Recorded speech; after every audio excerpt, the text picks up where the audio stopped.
On this particular problem, we have a trinomial. And again, the first thing that we always look for is a greatest common factor. In this case, I have a greatest common factor of 3. 3 will go into each of my coefficients, and x squared because that's the smallest of the exponents. So I'm going to factor out 3x squared from each one. That's going to leave 2x squared in the first term, 3 will go into 15, 5x in the second, and 3 will go into 9, 3x, or 3, in that third term equals to 0. Again, when I go back and I look at the degree of my polynomial, it's 4. And so I know I'm going to have 4 answers. That's kind of key right there. So I keep this 3x squared, don't let it go anywhere, and I set up my 2 binomials to try to factor this. And I'm going to try to use bottoms up. So, hold on. So right here, I'm going to say 2 times 3. 2 times 3 is 6. So I have x squared minus 5x minus 6 is equal to 0. Bring down the 3x squared. Now set up my 2 binomials. The signs will be different, x plus and x minus. What are factors of 6 that subtract and give me 5? Those are going to be 6 and 1. 6 is going to get the negative sign, and then 1 is going to go here. Remembering that I multiplied in, I have to divide out by 2. I end up with 3x squared, bottoms up, times 2x plus 1 times reduce x minus 3 equals to 0. Now I'm going to set each one of those equal to 0. So I have 3x squared equals to 0. I have 2x plus 1 is equal to 0. And x minus 3 equals to 0. Solving for x, divide by 3. X squared is equal to 0.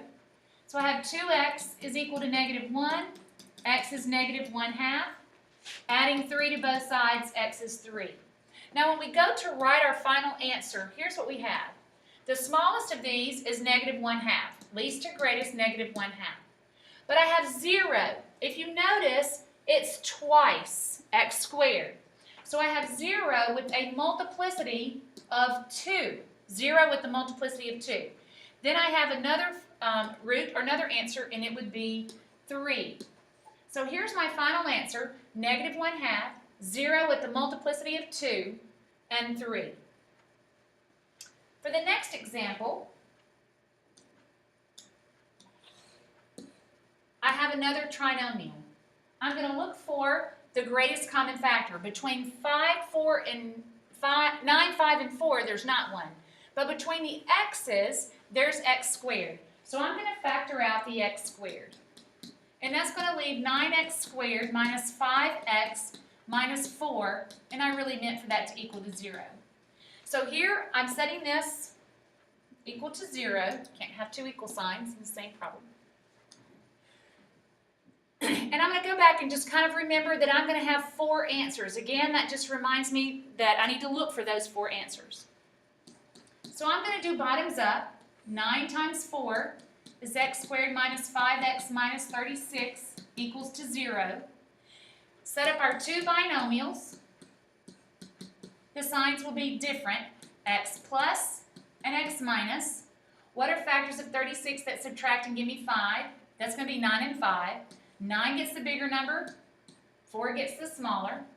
So then we're going to remember that if we multiply in, we have to divide out. So I'm dividing both of these by 9. So here I have x squared times 9x plus 4, and then reduce x minus 1 is equal to 0. So set each one of these equal to 0, x squared. 9x plus 4 equals to 0, and then x minus 1 is equal to 0. So I have that x squared equals to 0, 9x is equal to negative 4, x is negative 4/9, and x is 1. So again, when I'm writing my final answer, the least number is negative 4/9. Then I have 0, but I have to remember that I have a multiplicity of 2, and the last root is 1. So this was how I would write the zeros. We'll finish it up on the next video.